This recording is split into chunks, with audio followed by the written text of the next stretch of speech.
ಪ್ರತಿ ತಂದೆ ತಾಯಿಗೂ ತಮ್ಮ ಮಕ್ಕಳ ಭವಿಷ್ಯದ ಬಗ್ಗೆ ಒಂದು ಕನಸಿರುತ್ತೆ. ಸಮರ್ಥ ವಿಚಾರದಲ್ಲಿ ಏನ್ ಅನ್ಕೊಂಡಿದ್ರಿ? ಒಳ್ಳೆ ಸೋಷಿಯಲ್ ಸರ್ವಿಸ್ ಮಾಡ್ಬೇಕು ಅಂತ ನನ್ನ ಮನಸ್ಸಲ್ಲಿ ಅಭ್ಯರ್ಥಿ ಘೋಷಣೆ ಆದಂತ ಸಂದರ್ಭದಲ್ಲಿ ಒಂದು ಟಾಕ್ ಇದ್ದಂತದ್ದು ತುಂಬಾ ಯಂಗ್ ಯುವಕ ಆಗಿದ್ದೆ ದೊಡ್ಡ ಪ್ಲಸ್ ಪಾಯಿಂಟ್ ಅಂತ ಮತದಾರರು ಮಾತಾಡ್ಕೊತಾ ಇದ್ದಾರೆ. ಆ ರೀತಿಯಾದಂತ ಅನುಭವ ನಿಮ್ಮ ಈ ಕಂಟಿನ್ಯೂಸ್ ಪ್ರಚಾರದ ಸಂದರ್ಭದಲ್ಲಿ ನಿಮಗೆ ಏನಾದ್ರು ಆಯ್ತಾ ಅಂತ ಹೇಳಿ? ಎಲ್ಲೋ ಯುವ ಕಾಂಗ್ರೆಸ್ಗೆ ತಮ್ಮ ಒಬ್ರು ನಾಯಕರನ್ನ ಸಮರ್ಥನಲ್ಲಿ ನೋಡಿದ್ದಾರೆ. ಸಮರ್ಥ ಅವರ ಇನ್ವಾಲ್ವ್ಮೆಂಟ್ ಯಾವ ತರ ಇದೆ, ಯಾವ ರೀತಿ ಅವರು ಸಂಘಟನೆ ಮಾಡ್ತಾ ಇದ್ದಾರೆ, ಯಾವ ರೀತಿಯ ಅವರ ಸರಳತೆ ಇದೆ. ಸೊ ಅದರಿಂದ ಇವತ್ತು ಅವರೇ ನಾಯಕರಾಗಿ ಉದ್ಭವ ಆಗಿದ್ದಾರೆ.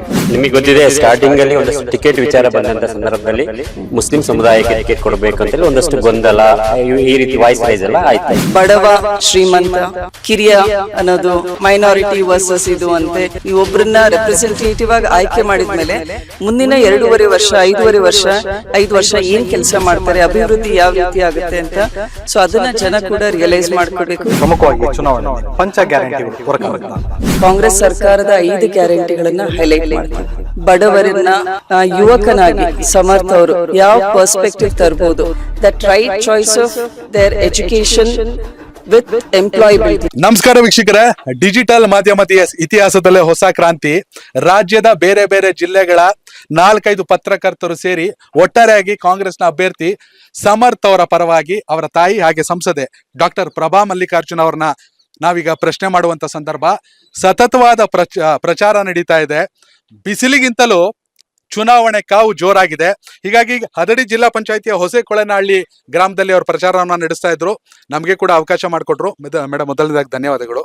ಹೇಗೆ ನಡೀತಾ ಇದೆ ಪ್ರಚಾರ? ತುಂಬಾನೇ ಚೆನ್ನಾಗಿ ನಡೀತಾ ಇದೆ. ಈಗ ಅಧಿಕೃತವಾಗಿ ಸಮರ್ಥ ಅವರು ನಾಮಪತ್ರ ಸಲ್ಲಿಸಿದ ನಂತರ ನಾವು ಭರಾಟೆಯಿಂದ ನಮ್ಮ ಮುಖಂಡರು, ಕಾರ್ಯಕರ್ತರು ಎಲ್ಲರೂ ಸೇರಿ ಅಭಿಮಾನಿಗಳ ಜೊತೆಗೆ ಚುನಾವಣಾ ಪ್ರಚಾರದಲ್ಲಿ ಇಳಿದಿದ್ದೀವಿ. ನಾನು ಗ್ರಾಮಾಂತರ ಭಾಗದಲ್ಲಿ ಇದು 3ನೇ ದಿನ ಪ್ರಚಾರ ಮಾಡ್ತಾ ಇರೋದು. ಇಡೀ ಟೀಮ್ ಜೊತೆಗೆ ಮಾಡ್ತಾ ಇದ್ದೀವಿ. ಓಕೆ, ಪರ್ಸನಲ್ ಆಗಿ ಕೇಳಲೇಬೇಕಂತ ಅನ್ಕೋತಿದ್ದೆ. 3 ದಿನದಿಂದ ಪ್ರತಿ ತಂದೆ ತಾಯಿಗೂ ತಮ್ಮ ಮಕ್ಕಳ ಭವಿಷ್ಯದ ಬಗ್ಗೆ ಒಂದು ಕನಸಿರುತ್ತೆ. ಸಮರ್ಥ ವಿಚಾರದಲ್ಲಿ ಏನ್ ಅನ್ಕೊಂಡಿದ್ರಿ?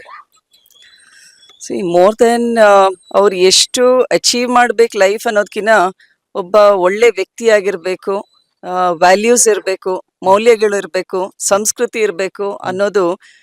ಇದ್ರ ಜೊತೆಗೆ ಬೇರೆ ಏನು ಅಚೀವ್ ಮಾಡಿದ್ರು ಕೂಡ ಅದು ಆಡೆಡ್ ಫ್ಯಾಕ್ಟರ್ ಆಗುತ್ತೆ. ರಾಜಕೀಯವಾಗಿ ಇರ್ಬೋದು, ರಾಜಕೀಯ ದೂರದ್ದು. ಹೌದು, ಬಿಕಾಸ್ ಅಪ್ಪಾಜಿ ಅವರಿದ್ರು, ಬಹಳನೇ ಆಕ್ಟಿವ್ ಆಗಿದ್ರು. ಕಳೆದ ಒಂದು 6 ತಿಂಗಳು ಬಿಟ್ರೆ ಅಪ್ಪಾಜಿ ಅವ್ರು ಆಕ್ಟಿವ್ ಆಗೇ ಇದ್ರು. ಸೊ ಒಳ್ಳೆ ಸೋಷಿಯಲ್ ಸರ್ವಿಸ್ ಮಾಡ್ಬೇಕು ಅಂತ ನನ್ನ ಮನಸ್ಸಿನಲ್ಲಿ ಇಲ್ಲ. ಖಂಡಿತವಲ್ಲೂ ನನ್ನ ಪ್ರಶ್ನೆ ಏನಾಗಿತ್ತು, ರಾಜಕೀಯ ಅನ್ನೋದು ಪೂರ್ವ ನಿರ್ಧಾರಿತನ, ಆಕಸ್ಮಿಕನ, ಹೇಗೆ ಸಡನ್ ಸಮರ್ಥ ಕಣಕ್ಕಿಳಿಲೇಬೇಕು ಅನ್ನೋದು? ನಿಮ್ಗೆಲ್ಲ ಗೊತ್ತಿದೆ, ಅಪ್ಪಾಜಿ ಅವರು ದಾವಣಗೆರೆ ದಕ್ಷಿಣ ವಿಧಾನಸಭಾ ಕ್ಷೇತ್ರದ ಶಾಸಕರಾಗಿದ್ರು. ಸೊ ಡಿಸೆಂಬರ್ 14 ಅಪ್ಪಾಜಿ ಅವ್ರು ತೀರ್ಕೊಂಡ ನಂತರ ಈ ಪ್ಲೇಸ್ ನಲ್ಲಿ ಒಬ್ಬ ಸೂಕ್ತವಾದ ವ್ಯಕ್ತಿನ ನಾವು ನಿಲ್ಲಿಸಬೇಕು. ದಾವಣಗೆರೆ ದಕ್ಷಿಣ ವಿಧಾನಸಭಾ ಕ್ಷೇತ್ರ ಅನ್ನೋದು ಕಾಂಗ್ರೆಸ್ನ ಭದ್ರಕೋಟೆ. ಸೊ ಇಲ್ಲಿ ಯಾರು ಎಲ್ಲ ನಿಟ್ಟಿನಲ್ಲಿ ಒಬ್ಬ ಸೂಟಬಲ್ ವ್ಯಕ್ತಿ ಕ್ಯಾಂಡಿಡೇಟ್ ಅಂತ ತೀರ್ಮಾನ ಮಾಡಿಬಿಟ್ಟು ಇವತ್ತು ನಮ್ಮ ಜನರ ಆಸೆಯಂತೆ ಸಮರ್ ಶಾಮನೂರ್ ಅವರು ಕಣಕ್ಕಿಳಿದಿದ್ದಾರೆ ಆಸ್ ಕ್ಯಾಂಡಿಡೇಟ್. ಮೇಡಮ್, ಈಗ ಫಸ್ಟ್ ಟಿಕೆಟ್ ಅಭ್ಯರ್ಥಿ ಘೋಷಣೆ ಆದಂತ ಸಂದರ್ಭದಲ್ಲಿ ಒಂದು ಟಾಕ್ ಇದ್ದಂತದ್ದು ತುಂಬಾ ಯಂಗ್ ಯುವಕನಿಗೆ ಕೊಟ್ರು ಅಂತ ಹೇಳಿ, ಅಂದ್ರೆ ಅದು ಇನ್ನ ನೆಗೆಟಿವ್ ಶೇಡ್ ಅಲ್ಲಿ ಅದು ಡಿಸ್ಕಷನ್ ಆಗಿತ್ತು. ಬಟ್ ಬರ್ತಾ ಈಗ ಕ್ಯಾಂಪೇನ್ ನಾವು ಕಳೆದ 1 ವಾರದಿಂದ ನಾವು ಕೂಡ ಇದೇ ಕ್ಷೇತ್ರದಲ್ಲಿ ಓಡಾಡ್ತಿದ್ವಿ. ಕಳೆದ 1 ವಾರದಿಂದ ನಡೀತಾ ಇರುವಂತಹ ಚರ್ಚೆ ಏನು ಅಂತ ಹೇಳಿದ್ರೆ, ಯುವಕ ಆಗಿದ್ದೆ ದೊಡ್ಡ ಪ್ಲಸ್ ಪಾಯಿಂಟ್ ಅಂತ ಮತದಾರರು ಮಾತಾಡ್ಕೊತಾ ಇದ್ದಾರೆ. ಆ ರೀತಿಯಾದಂತ ಅನುಭವ ನಿಮ್ಮ ಈ ಕಂಟಿನ್ಯೂಸ್ ಪ್ರಚಾರದ ಸಂದರ್ಭದಲ್ಲಿ ನಿಮಗೆ ಏನಾದ್ರು ಆಯ್ತು ಅಂತ ಹೇಳಿ? ಅನುಭವ ಅಂದ್ರೆ ಆಸ್ ಪಾರ್ಟಿ ಪ್ರತಿಯೊಂದು ಪಕ್ಷದಲ್ಲೂ ಕೂಡ ಸಪರೇಟ್ ವಿಂಗ್ಸ್ ಇರುತ್ತೆ. ಮಹಿಳಾ ಕಾಂಗ್ರೆಸ್ ಅಂತೆ ನಮ್ಮ ಪಕ್ಷದಲ್ಲಿ, ಕಾಂಗ್ರೆಸ್ ರಾಷ್ಟ್ರೀಯ ಪಕ್ಷದಲ್ಲಿ ಯೂತ್ ಕಾಂಗ್ರೆಸ್ ಇರುತ್ತೆ, ಮಹಿಳಾ ಕಾಂಗ್ರೆಸ್ ಇರುತ್ತೆ, ಮತ್ತೆ ನಮ್ಮ ಹಿರಿಯ ಮುಖಂಡರು ಕೂಡ ಇರ್ತಾರೆ ಪಕ್ಷದಲ್ಲಿ. ಸೊ ಆದ್ರಿಂದ ಎಲ್ಲೋ ಯುವ ಕಾಂಗ್ರೆಸ್ಸಿಗೆ ತಮ್ಮ ಒಬ್ರು ನಾಯಕರನ್ನ ಸಮರ್ಥನಲ್ಲಿ ನೋಡಿದ್ದಾರೆ. ಇದನ್ನ 2019ರಲ್ಲಿ ಸಮರ್ಥ ಅವರು ಅವ್ರ ಹೈಯರ್ ಎಜುಕೇಶನ್ ಮುಗಿಸ್ಕೊಂಡು ದಾವಣಗೆರೆಗೆ ಬಂದಾಗ ಅವರ ತಂದೆಯವರ ಚುನಾವಣೆ, ಅಪ್ಪಾಜಿಯವರ ಚುನಾವಣೆಯಲ್ಲಿ ಸಕ್ರಿಯವಾಗಿ ಇನ್ವಾಲ್ವ್ ಆದಾಗ ಮತ್ತೆ ನಂತರ ಲೋಕಸಭೆ ಚುನಾವಣೆಯಲ್ಲಿ ಇನ್ವಾಲ್ವ್ ಆದಾಗ ಅವಾಗ ಯುವಕರಿಗೆ ಮತ್ತು ನಮ್ಮ ಮಹಿಳಾ ಕಾಂಗ್ರೆಸ್ ನಮ್ಮ ಎಲ್ಲ ಲೀಡರ್ಸು ಅವಾಗ ಅವರು ಗುರ್ತಿಸಕ್ ಶುರು ಮಾಡಿದ್ರು. ಸಮರ್ಥ್ ಅವರ ಇನ್ವಾಲ್ವ್ಮೆಂಟ್ ಯಾವ ತರ ಇದೆ, ಯಾವ ರೀತಿ ಅವರು ಸಂಘಟನೆ ಮಾಡ್ತಾ ಇದ್ದಾರೆ, ಯಾವ ರೀತಿಯ ಅವರ ಸರಳತೆ ಇದೆ. ಸೊ ಅದರಿಂದ ಇವತ್ತು ಅವರೇ ನಾಯಕರಾಗಿ ಉದ್ಭವ ಆಗಿದ್ದಾರೆ. ಎಸ್ ಮೇಡಮ್, ನಿಮಗೆ ಗೊತ್ತಿದೆ ಸ್ಟಾರ್ಟಿಂಗ್ ಅಲ್ಲಿ ಒಂದಷ್ಟು ಟಿಕೆಟ್ ವಿಚಾರ ಬಂದಂತ ಸಂದರ್ಭದಲ್ಲಿ ಮುಸ್ಲಿಂ ಸಮುದಾಯಕ್ಕೆ ಟಿಕೆಟ್ ಕೊಡಬೇಕು ಅಂತೇಳಿ ಒಂದಷ್ಟು ಗೊಂದಲ, ಈ ರೀತಿ ವಾಯ್ಸ್ ರೈಸ್ ಎಲ್ಲ ಆಯ್ತು. ಕೊನೆಗೆ ಅದು ಒಂದಷ್ಟು ಇದಾಗಿ ಸಮರ್ಥ ಅವರಿಗೆ ಕಣಕ್ಕೆ ಸಮರ್ಥ ಅಭ್ಯರ್ಥಿ ಅಂತೇಳಿ ಘೋಷಣೆ ಆಯ್ತು. ಸೊ ನಾನು ಒಂದಷ್ಟು ಕಾಂಗ್ರೆಸ್ ಕಾರ್ಯಕರ್ತನೇ ಮಾತನಾಡಿಸುವ ಸಂದರ್ಭದಲ್ಲಿ ಹೇಳಿದೆ, ಯಾಕಂತ ಹೇಳಿದ್ರೆ ಈ ವಿಚಾರದಲ್ಲಿ ಇಲ್ಲಿ ಸಾಕಷ್ಟು ಅಭಿವೃದ್ಧಿ ಆಗಿದೆ, ಆದ್ರೆ ಆ ವಿಚಾರನ ಬಿಟ್ಟು ವಿಚಾರವನ್ನ ಡೈವರ್ಟ್ ಮಾಡ್ಲಿಕ್ಕೆ ಬಿಜೆಪಿಗೆ ಸಿಕ್ಕಿದ್ದೇ ಆ ವಿಚಾರ. ಹಾಗಾಗಿ ಅವರನ್ನ ಎಲ್ಲೋ ಒಂದ್ ಕಡೆ ಎತ್ತಿ ಕಟ್ಟುವಂತ ಕೆಲಸನ ಮಾಡಿದ್ರು, ಕೊನೆಗೂ ಅದು ವಿಫಲ ಆಯ್ತು ಅನ್ನುವಂತ ವಿಚಾರಗಳು ಕೂಡ ಹರಿದಾಡ್ತು. ಈ ಬಗ್ಗೆ ಹೇಳೋದಾದ್ರೆ ನಾನು ಎಲ್ಲಾ ಮಾಧ್ಯಮದಲ್ಲಿ ಅದೇ ಕೇಳ್ಕೊಳ್ಳೋದು, ಮೀಡಿಯಾ ಏನ್ ಮಾಡ್ಬೇಕು ಅಂದ್ರೆ ವಾಸ್ತವ ಸ್ಥಿತಿಯನ್ನ ಜನರಿಗೆ ಮುಟ್ಟಿಸ್ಬೇಕು. ಅದ್ರ ಬದಲು ಒಂದು ನರೇಟಿವ್, ಫಾಲ್ಸ್ ನರೇಟಿವ್ ನ ಸೆಟ್ ಮಾಡಬೇಡ್ದು ಅಂತ ನಂದೊಂದು ಹಂಬಲ್ ರಿಕ್ವೆಸ್ಟ್ ರೀ. ಈಗ ಬಡವ ಶ್ರೀಮಂತ ಕಿರಿಯ ಅನ್ನೋದು ಮತ್ತೇನೇನೋ ನರೇಟಿವ್ ಶುರು ಆಗಿದಾವೆ. ಒಂದು ಸಮುದಾಯವನ್ನ ಅಥವಾ ನಿಮಗೆ ಗೊತ್ತಿದೆ ಮೈನಾರಿಟಿ ವರ್ಸಸ್ ಇದು ಅಂತೆ ಬೇರೆ ಬೇರೆ ನರೇಟಿವ್ ಶುರು ಆಗಿದೆ. ಆದ್ರಿಂದ ಜನರು ಕೂಡ ಅದನ್ನ ನೋಡ್ತಾರೆ. ಕೊನೆಗೆ 5 ವರ್ಷದ ಅಭಿವೃದ್ಧಿ ಅಥವಾ 2 ವರ್ಷದ ಅಭಿವೃದ್ಧಿ ಇರುತ್ತೆ. ನೀವು ಒಬ್ಬರನ್ನ ರೆಪ್ರೆಸೆಂಟೇಟಿವ್ ಆಗಿ ಆಯ್ಕೆ ಮಾಡಿದ್ಮೇಲೆ ಮುಂದಿನ 2.5 ವರ್ಷ 5 ವರ್ಷ ಏನ್ ಕೆಲಸ ಮಾಡ್ತಾರೆ, ಅಭಿವೃದ್ಧಿ ಯಾವ ರೀತಿ ಆಗುತ್ತೆ ಅಂತ. ಸೊ ಅದನ್ನ ಜನ ಕೂಡ ರಿಯಲೈಸ್ ಮಾಡ್ಕೋಬೇಕು. ಈಗೆಲ್ಲ ಏನು ಭಿನ್ನಮತ ಅಥವಾ ಭಿನ್ನಾಭಿಪ್ರಾಯ ಇತ್ತು ಅದೆಲ್ಲದು ಸರಿ ಹೋಗ್ತಾ ಇದೆ. ನಾವು ಕೂಡ ಒಂದೊಂದೇ ಹೆಜ್ಜೆಗಳನ್ನ ಎಚ್ಚೆತ್ಕೊಂಡು ಇಡ್ತಾ ಇದೀವಿ. ಒಳ್ಳೆ ಬಹುಮತದಿಂದ ಗೆಲ್ಲುವಂತಹ ನಿರೀಕ್ಷೆ ಇದೆ. ಮೇಡಮ್, ಈಗ ಸಮರ್ಥ ಅಭ್ಯರ್ಥಿ ಆದ್ಮೇಲೆ ಕ್ಷೇತ್ರದಾದ್ಯಂತ ಓಡಾಡ್ತಾ ಇದ್ರಿ, ಸಾಕಷ್ಟು ಹಳ್ಳಿಗಳನ್ನ ವಿಸಿಟ್ ಮಾಡಿದ್ರಿ. ಸೊ ಯಾವೆಲ್ಲ ವಿಚಾರಗಳನ್ನ ಇಟ್ಕೊಂಡು ಮನೆಗೆ ಹೋಗಿ ಅಭ್ಯರ್ಥಿ ಪರವಾಗಿ ಮತಯಾಚನೆ ಮಾಡುವಂತ ಕೆಲಸ ಮಾಡ್ತಾ ಇದ್ರಿ? ಈಗ ನಮ್ಮನ್ ಕೇಳಿದೆ, ನಾನು ಕಾಂಗ್ರೆಸ್ ಕ್ಯಾಂಡಿಡೇಟ್. ಸೊ ಡೆಫಿನೆಟ್ಲಿ ನಾವೆಲ್ಲ ಕಾಂಗ್ರೆಸ್ ಪಕ್ಷದ ಅಭ್ಯರ್ಥಿ ಆಗಿದ್ದೀವಿ. ಸೊ ನಮ್ಮ ಕಾಂಗ್ರೆಸ್ ಸರ್ಕಾರದ 5 ಗ್ಯಾರಂಟಿಗಳನ್ನ ಹೈಲೈಟ್ ಮಾಡ್ತೀವಿ. ಜೊತೆಗೆ ಕಾಂಗ್ರೆಸ್ ಯಾವ ರೀತಿ ಬಡವರನ್ನ ಮತ್ತು ಎಲ್ಲರನ್ನ ಸಮವಾಗಿ ತಗೊಂಡು ಹೋಗಿ ಒಂದು ಸಮಾನತೆ ತರುವ ನಿಟ್ಟಿನಲ್ಲಿ ಕಾಂಗ್ರೆಸ್ ಸರ್ಕಾರ ಕೆಲಸ ಮಾಡ್ತಾ ಇದೆ, ಅದನ್ನ ಹೈಲೈಟ್ ಮಾಡಬೇಕಾಗುತ್ತೆ. Ideology of Congress party. ಇದ್ರ ಜೊತೆಗೆ ಯುವಕನಾಗಿ ಸಮರ್ಥ ಅವರು ಯಾವ ಪರ್ಸ್ಪೆಕ್ಟಿವ್ ತರ್ಬೋದು in towards the issues of youth. ನಮ್ಮ ಯುವಕರಲ್ಲಿರುವಂತಹ ಸಮಸ್ಯೆಗಳು, ಅದು ಎಂಪ್ಲಾಯ್ಮೆಂಟ್ ಇಶ್ಯೂ ಇರ್ಬೋದು ಅಥವಾ ಸ್ಕಿಲ್ ಗ್ಯಾಪ್ ಅಂತ ಏನ್ ಹೇಳ್ತೀವಿ. ಡಿಗ್ರಿ ಆಗಿರುತ್ತೆ ಬಟ್ ಅವರಿಗೆ ಕಂಪನಿಗಳಲ್ಲಿ ಅವರಿಗೆ ಕೆಲಸ ಸಿಗ್ತಾ ಇರೋದಿಲ್ಲ. ಈಗ ಸರ್ಕಾರದಲ್ಲಿ ಕೇಂದ್ರ ಮತ್ತು ರಾಜ್ಯ ಸರ್ಕಾರದಲ್ಲೂ ಕೂಡ ಸ್ಕಿಲ್ಲಿಂಗಿಗೆ ಸಾಕಷ್ಟು ನಾವು ಆದ್ಯತೆ ಕೊಡ್ತಾ ಇದ್ದೀವಿ. So education with skills and write value set ಅಂತ ಇದನ್ನ ಒಂದು ಕಾಂಬಿನೇಷನ್ ತರ ನೋಡ್ತಾ ಇದ್ದೀವಿ. ಇದ್ರ ಜೊತೆಗೆ ಒಂದು ಆಂಟರ್ಪ್ರಿನರ್ಶಿಪ್ ಅಂತೆ, ಸ್ಟಾರ್ಟ್ಅಪ್ ಅಂತೆ, ಈ ರೀತಿ ಅವಕಾಶಗಳನ್ನ ಯುವಕರಲ್ಲಿ ಯಾವ ರೀತಿ ನಾವು ತಗೊಂಡ್ ಬರ್ಬೋದು. ಒಂದು 8, 9, 10th ನಲ್ಲೇ ಅವರಿಗೆ ಕರಿಯರ್ ಗೈಡೆನ್ಸ್ ಕೊಟ್ಟು ಅವರಿಗೆ ಮುಂದಿನ ಆಯ್ಕೆಗಳನ್ನ, ಒಂದು ತೀರ್ಮಾನಗಳನ್ನ towards their education in future ನಾವು ಹೇಗೆ ಯುವಕರಲ್ಲಿ that right choice of their education with employability ಅದನ್ನ ಮಾಡ್ಬೋದು ಅನ್ನೋದನ್ನ ಸಮರ್ಥ ಯೋಚನೆ ಮಾಡ್ತಾ ಇದ್ದಾರೆ. ಜೊತೆಗೆ ನಮ್ಮ ಅಗ್ರಿಕಲ್ಚರ್ ಸೆಕ್ಟರ್ ಅಲ್ಲೂ ಕೂಡ ನಿಮಗೆ ಗೊತ್ತಿರೋ ಹಾಗೆ our agriculture sector around 48% is involved in agriculture, but GDP contribution ಆಗ್ತಾ ಇರೋದು only about 10 to 12%. ಸೊ ಇಂತಹ ಅಗ್ರಿಕಲ್ಚರ್ ಸೆಕ್ಟರ್ನಲ್ಲಿರುವಂತಹ ಪೊಟೆನ್ಷಿಯಲ್ನ ಎಕ್ಸ್ಪ್ಲೋರ್ ಮಾಡಬೇಕಾಗಿದೆ. MSME ಸೆಕ್ಟರ್ಗೆ ನಾವು ಆದ್ಯತೆ ಕೊಡಬೇಕಾಗಿದೆ.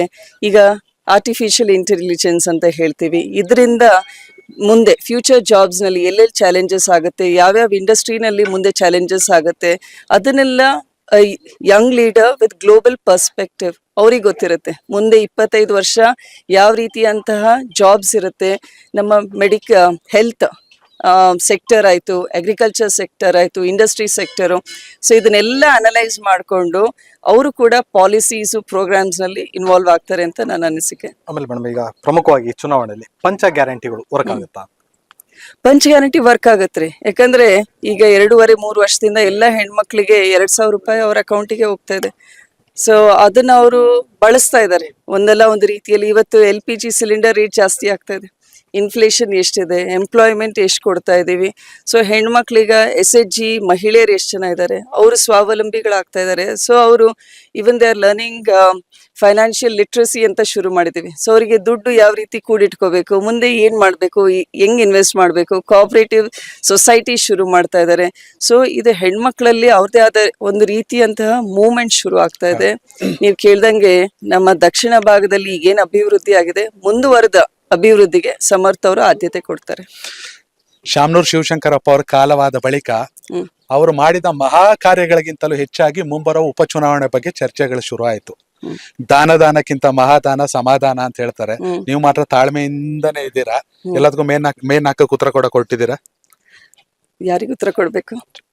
ವಿರೋಧಿಗಳಿಗೆ. ವಿರೋಧ ಅಂದ್ರೆ ಈಗ ಸಮರ್ಥರು ಐ ಥಿಂಕ್ ಮೊನ್ನೆ ಎಲ್ಲೋ ನೀವೇ ಇಂಟರ್ವ್ಯೂ ಮಾಡಿದಾಗ ಅದೇ ಹೇಳಿದ್ರು, ರಿಯಲ್ ಇಶ್ಯೂಸ್ ತಗೊಂಡು ಮಾತಾಡ್ರಿ, ನಾನ್ ಇಶ್ಯೂಸ್ ನ ತಗೊಂಡ್ ಬರ್ಬೇಡ್ರಿ ಅಂತ. So it is all about service, honest services ನಾವು ಯಾವ ರೀತಿ ಕೊಡ್ತೀವಿ ಜನಕ್ಕೆ ಅಂತ. ಹೌದು, ಸಮರ್ಥ ಪ್ರಿವಿಲೇಜ್ ಇದೆ. He is born in Shamanur family. ಅವ್ರ ಅಮ್ಮ MP ಇದ್ದಾರೆ, ಅವ್ರ ಅಪ್ಪಾಜಿ ಅವರು ಉಸ್ತುವಾರಿ ಸಚಿವರಿದ್ದಾರೆ, ಅವ್ರ ತಾತ ಬಾಪೂಜಿ ಸಂಸ್ಥೆ ಕಟ್ಟಿದ್ದಾರೆ. ಹೌದು, ಇದೆಲ್ಲ ಐತಿ. ಇದ್ರ ಜೊತೆಗೆ ಇದನ್ನೆಲ್ಲ ಇಟ್ಕೊಂಡು ಏನ್ ಮಾಡ್ತಾ ಇದ್ದಾರೆ ಸಮಾಜಕ್ಕೆ, ಅದನ್ನ ಜನ ನೋಡ್ಬೇಕಾಗಿದೆ ಇವತ್ತಿನ ದಿನ. ಸೊ ಇದನ್ನ ನಾವು ಯಾವ ರೀತಿ ನಮ್ಮ ಒಂದು ಸ್ಥಾನವನ್ನ ಜನಸೇವೆಗೆ ಬಳಸ್ಕೊಂತೀವಿ ಅನ್ನೋದನ್ನ ಜನ ನೋಡಿ ತೀರ್ಮಾನ ಮಾಡ್ಬೇಕಾಗಿದೆ ಇವತ್ತಿನ ದಿನ. ಆಲ್ಮೋಸ್ಟ್ 2 ವರ್ಷ ಆಯ್ತು ಬಂತು ಸಂಸದರಾಗಿ. ಜನಪ್ರತಿನಿಧಿ ಆಗದ್ ಕಷ್ಟನಾ ಅಥವಾ ಜನಪ್ರತಿನಿಧಿಯಾಗಿ ಕೆಲಸ ಮಾಡೋದ್ ಕಷ್ಟನಾ? ಕಷ್ಟ, ಬಹಳ ಕಷ್ಟ ಇದೆ, ಸುಲಭ ಅಂತೂ ಇಲ್ಲ. ಬಿಕಾಸ್ ಎಲ್ಲಾ ರೀತಿಯಂತಹ ಜವಾಬ್ದಾರಿಗಳಿರುತ್ತೆ. ಒಂದು ಕ್ಷೇತ್ರದಲ್ಲಿ ಓಡಾಡ್ಬೇಕು ಅನ್ನೋ ನಿರೀಕ್ಷೆ ಜಾಸ್ತಿ ಇರುತ್ತೆ, ಸಿಗಬೇಕು, ಜನ ಮಾತಾಡ್ಬೇಕು. ಯಾಕಂದ್ರೆ ಸಮಸ್ಯೆಗಳು, ಸಣ್ಣ ಸಮಸ್ಯೆಯಿಂದ ದೊಡ್ಡ ಸಮಸ್ಯೆಗೂ ಎಲ್ಲರೂ ಬರ್ತಾರೆ. ಹೆಣ್ಮಕ್ಳು ಕೂಡ ಮನೆಗಳು ಬೇಕು ನಮಗೆ. ಈಗ ಸರ್ಕಾರದಿಂದ ನಮ್ಮ PM ಆವಾಸ್ ಯೋಜನೆಯಲ್ಲಿ ನಾವು 1.5 ಲಕ್ಷ 2 ಲಕ್ಷ ಕೊಡ್ತೀವಿ.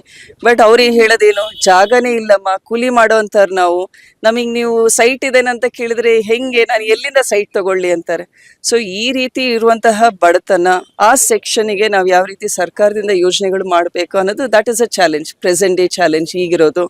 ಅಭಿವೃದ್ಧಿ ಕೆಲಸಗಳು ಆಗ್ತಾ ಇರ್ತವೆ, ಬಟ್ ಈಗಿನ ಡಿಮಾಂಡ್ ಏನಿದೆ, ಈಗ ಸೆನ್ಸಸ್ ಕೂಡ ಆಗ್ತಾ ಇದೆ. ಸೆನ್ಸಸ್ ನಲ್ಲಿ ಒಂದು ಕ್ಲಾರಿಟಿ ಸಿಗುತ್ತೆ, ಬಡವರು ಎಷ್ಟು ಜನ ಇದ್ದಾರೆ, ಬಾಟಮ್ ಲೈನ್ ನಲ್ಲಿ ಯಾರಿದ್ದಾರೆ. ಸೊ ಅದನ್ನ ಸಮೀಕ್ಷೆ ಆದ ನಂತರ ಹೊಸ ಪಾಲಿಸೀಸು, ಅದನ್ನ ಯೋಜನೆಗಳು ಮಾಡಿದ್ಮೇಲೆ ಅವ್ರಿಗೂ ಕೂಡ ಅದು ತಕ್ಕುತ್ತೆ ಅಂತ. ಸೊ ಡೆಫಿನೆಟ್ಲಿ ಬಹಳ ಕಷ್ಟ ಇದೆ. ಬಿಕಾಸ್ ನಾನೀಗ ಮತ್ತೆ ಸಂವಿಧಾನವನ್ನು ಓದಬೇಕು, ಎಲ್ಲ ಆರ್ಟಿಕಲ್ಸ್ ಓದಬೇಕು, ಆಮೇಲೆ ಏನೇ ಒಂದು ಬಿಲ್ಸ್ ಇದ್ರೆ ಅದ್ರ ಡಿಸ್ಕಷನ್ ಇದ್ರೆ ಅದ್ರ ಬಗ್ಗೆ ಸಂಪೂರ್ಣ ಮಾಹಿತಿ ತಗೋಬೇಕು. ಇದ್ರ ಜೊತೆ ಬೇರೆ ಬೇರೆ ಕಮಿಟಿನಲ್ಲೂ ಮೆಂಬರ್ಸ್ ಆಗಿರ್ತೀವಿ, health committee, education committee, general assurance committee. So ಆ ಕಮಿಟಿಗೆ ಬರುವಂತಹ ಸಬ್ಜೆಕ್ಟ್ ಬಗ್ಗೆ ಕೂಡ ಅವೆಲ್ಲ ಒಂದು 500 ಶೀಟು 1000 ಶೀಟ್ ಇರ್ತವೆ material.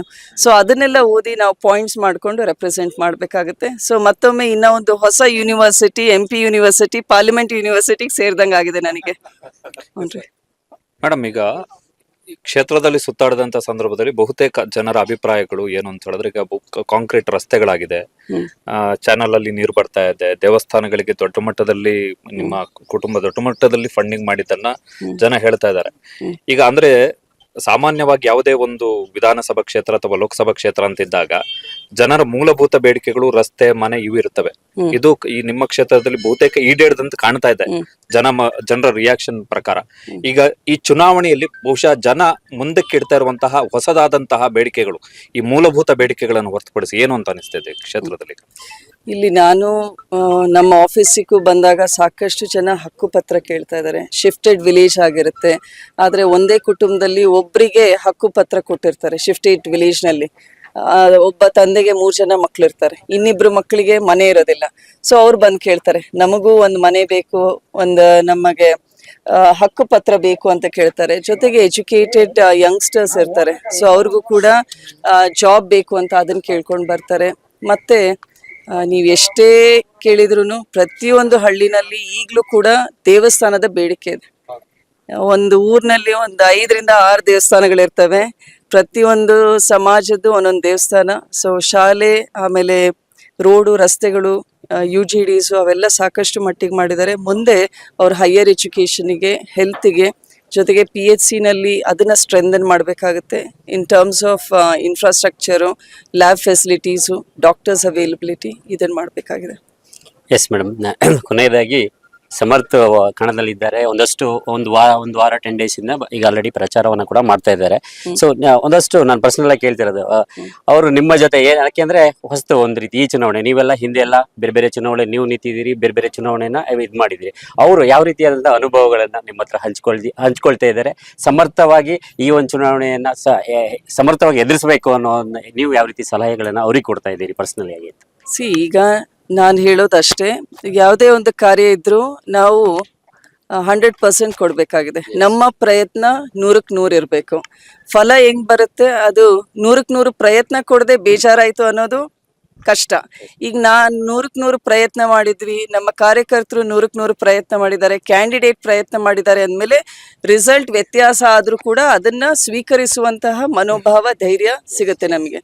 So first agenda is that, try and give you 100% ಅಂತ. ಸಮರ್ಥ್ ಕೂಡ ಈಗ ಪ್ರಚಾರದಲ್ಲಿದ್ದಾರೆ. ಸೊ ಅಲ್ಲಿ ಬರುವಂತಹ ಸಮಸ್ಯೆಗಳನ್ನ ಡಿಸ್ಕಸ್ ಮಾಡ್ತೀವಿ. ನಾನು ಈಗ ಗ್ರಾಮಾಂತರ ಭಾಗದಲ್ಲಿ ಚುನಾವಣೆ ಪ್ರಚಾರದಲ್ಲಿದ್ದಾಗ ಎಲ್ಲೆಲ್ಲಿ ಚೆನ್ನಾಗಿದೆ ಅದನ್ನು ಹೇಳ್ತೀನಿ. ಬಿಕಾಸ್ ಒಂದು ಆಪ್ಟಿಮಿಸ್ಟಿಕ್ ಆಟಿಟ್ಯೂಡ್ ಇಟ್ಕೊಂಡು ಹೋಗ್ಬೇಕು, ಪ್ರಯತ್ನ ಪಡು. Whatever happens will see it God is there, ದೇವ್ರಿದ್ದಾರೆ ಅಂತ. ಹೌದಾ, ನಮಗೆಲ್ಲ ದೇವರಲ್ಲೇ ದೊಡ್ಡ ನಂಬಿಕೆ ಇದೆ, ನಮ್ಮ ಕಾರ್ಯಕರ್ತರಲ್ಲಿ ನಂಬಿಕೆ ಇದೆ, ಅಪ್ಪಾಜಿ ಅವರ ಕ್ಷೇತ್ರ, ಅವರ ಆಶೀರ್ವಾದದಲ್ಲೂ ಸಾಕಷ್ಟು ನಂಬಿಕೆ ಇದೆ. ಸೊ ಅದರಿಂದ ಸಮರ್ಥ್ ಅವರು ಅದನ್ನೇ ಡಿಸ್ಕಸ್ ಮಾಡೋದು. ಪ್ರಣಾಳಿಕೆ ಬಿಡುಗಡೆ ಮಾಡಬೇಕಾಗಿದೆ. ಸದ್ಯಕ್ಕೆ ಆ ಪ್ರಣಾಳಿಕೆಯನ್ನ ನಾವು we are bringing it down to 10 or 20 points. ಅದ್ರ ಬಗ್ಗೆ ಡಿಸ್ಕಷನ್ ನಡೀತಾ ಇದೆ. ಮ್ಯಾನಿಫೆಸ್ಟೋ ಬಗ್ಗೆ ಎಲ್ಲರಿಗೂ ಕುತೂಹಲ ಇದೆ. ತುಂಬಾ ಧನ್ಯವಾದಗಳು ಮೇಡಮ್. ವೀಕ್ಷಕರೇ, ಮುಖ್ಯವಾಗಿ ಸಮರ್ಥ್ ಅವರ ವಯಸ್ಸಿಗಿಂತ ವಿಚಾರಗಳ ಮೇಲೆ ನಡೆಯುತ್ತಿರುವಂತಹ ಚುನಾವಣೆ, ಬಿಜೆಪಿಯ ಭಾವನೆಗಳಿಗಿಂತ ಸಾಮರ್ಥ್ಯದ ಮೇಲೆ ನಡೆಯುತ್ತಿರುವಂತಹ ಚುನಾವಣೆ. ನೀವು ಕೂಡ ದಾವಣಗೆರೆ ದಕ್ಷಿಣದ ಮತದಾರರಾಗಿದ್ದಲ್ಲಿ ವಿಡಿಯೋ ನೋಡ್ತಿದ್ದಲ್ಲಿ ದಯವಿಟ್ಟು ಕಾಮೆಂಟ್ ಮೂಲಕ ತಿಳಿಸಿ ನಿಮ್ಮ ಸಮಸ್ಯೆಗಳು ಏನು ಅಂತ. ಯಾರು ವಿಧಾನಸೌಧಕ್ಕೆ ಹೋಗ್ತಾರೋ ಅವರಿಂದ ಬಗೆಹರಿಸೋ ಪ್ರಯತ್ನ ಖಂಡಿತವಾಗುತ್ತೆ. ಧನ್ಯವಾದಗಳು. ತಮ್ಮ ಅಮೂಲ್ಯವಾದ ಸಮಯಕ್ಕೆ ನಮ್ಮ 4 ಜನಕ್ಕೆ ಅವಕಾಶ ಮಾಡಿಕೊಟ್ರಿ. ಥ್ಯಾಂಕ್ ಯು ಮೇಡಮ್, ಒಳ್ಳೇದಾಗ್ಲಿ. Thank you very much. ನಿಮಗೂ ಕೂಡ ಬೆಸ್ಟ್ ವಿಶಸ್. ಇದೇ ರೀತಿ ನಿಮ್ಮ ಎಲ್ಲ ಕ್ಷೇತ್ರ, ಕೇವಲ ರಾಜಕೀಯ ಅಲ್ಲ, ಎಲ್ಲ ಇಂಟ್ರೆಸ್ಟಿಂಗ್ ಇಶ್ಯೂಸ್ನ ನಮ್ಮ ಆಡಿಯನ್ಸ್ಗೆ ಮುಟ್ಟಿಸ್ರಿ. ನಿಮಗೂ all the best in your career. Thank you. Connect Karnataka, ಇದು ನಿಮ್ಮ ನೆಟ್ವರ್ಕ್.